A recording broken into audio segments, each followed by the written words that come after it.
Hey guys, Zach Pinnell here to talk to you about the importance of content, how to use content in your business. The reason that we say here at Pinnell Media, off of Gary V's back, that no matter what industry you're in the media business in 2018. And that's because people figure out who they trust and they get their information from the internet now, from a very wide variety of different kinds of content.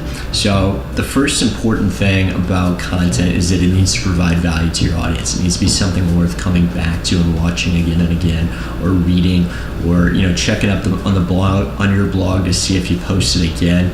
It needs to be worth coming back to, and that requires deep knowledge of your niche.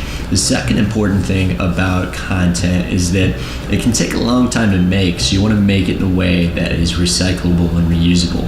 So I recommend creating videos off the bat because the videos can be cut down into many different forms. You can take the audio and make a podcast out of it. You can take the audio and transcript that and make it into a blog post.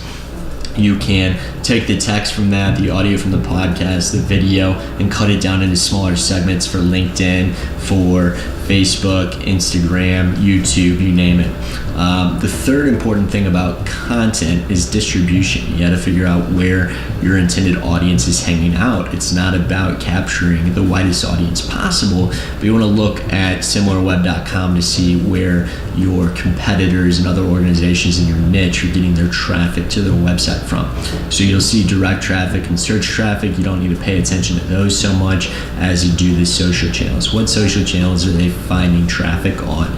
Because you can learn a lot from that. You can go to those channels, prioritize those channels over all of the others, and make your content first and foremost for those channels as good as you can, and kind of make the others an afterthought. But ultimately you want to be everywhere because people like to consume content in different ways. Some people prefer to get it by emails, some like to read blog posts, some like to watch YouTube videos, others like to watch or listen to podcasts, and you kind of got to cater that. And because you can start with video and take the audio out and transcript it out into text, it's not too hard to be on every platform, so we definitely recommend it.